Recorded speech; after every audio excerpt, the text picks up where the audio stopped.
Today, I'm going to show you how to seamlessly use and integrate Trello with HubSpot, so you can turbocharge your workflows and collaboration. By the end of this tutorial, you'll be able to automatically create Trello cards right from your HubSpot workflows, saving you time and keeping your teams in sync. If you've ever wished that your sales and marketing actions could turn into trackable tasks on Trello with zero manual copying, this is the guide for you. Let's dive right in. Our first step is installing the Trello integration within HubSpot. Start by logging into your HubSpot account and look for the App Marketplace. It's usually up in the top right corner. This is your gateway to all sorts of apps that can supercharge your HubSpot experience. Once you're in the marketplace, use the search bar and type in Trello. You should see the official Trello integration pop up in the results. Make sure you select the right one. Just double-check that it's the authentic integration from Trello themselves. Now, click Install App. At this point, HubSpot is going to take you through a couple of quick steps where you'll log into your Trello account. This is really important because you're linking the two platforms. So granting the necessary permissions lets HubSpot create cards, access boards, and streamline tasks between the systems. If you see a request for permissions, go ahead and approve it. It's just making sure both tools can talk to each other the way you need. If you haven't used app integrations before, don't worry. This is very standard and perfectly safe. Once the integration is installed, let's move on to actually creating Trello cards directly from your HubSpot workflows. This is where the magic happens. So, in HubSpot, navigate to Automation, and then click on Workflows. Imagine workflows as blueprints for what happens automatically once something gets triggered in HubSpot, like when a new deal comes in or a contact reaches a certain stage.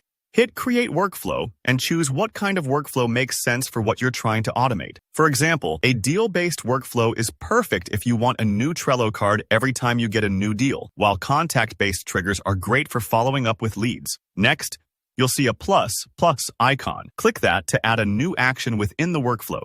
Here's where you integrate Trello by selecting Create Card under the Connected Apps section. It might also appear under the Trello section, depending on your setup. You'll be prompted to choose the Trello board and the specific list where you want new cards to appear. For instance, you might want all new deal cards to land in your incoming leads list, whatever matches your organization's process. Now, give your card a summary or title and add a description to clarify what needs attention.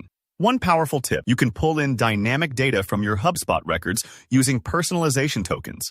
These let the card autofill with specific details, like the deal's name, the contact's email, or any other field. This saves you from manual copy-paste work, keeps things accurate, and ensures whoever's working in Trello knows exactly what the card is about. If you're new to personalization tokens, just remember they're like little shortcuts that make automation smarter and context-rich. Once everything looks good, click Save. Take a moment to review your workflow. Check the trigger, make sure you're creating the card on the right board and list, and confirm those dynamic fields. Then, click Review and Publish to activate it. That's it. From now on, whenever your workflow is triggered in HubSpot, you'll see new Trello cards appear automatically, keeping tasks and follow-ups organized and actionable. And you're done. With this setup, you've closed the loop between HubSpot and Trello, giving your team a frictionless way to handle tasks as soon as important events happen. If you found this tutorial helpful, go ahead and hit the like button. And if you have any questions or want more tips about integrations and automation, drop them in the comments below.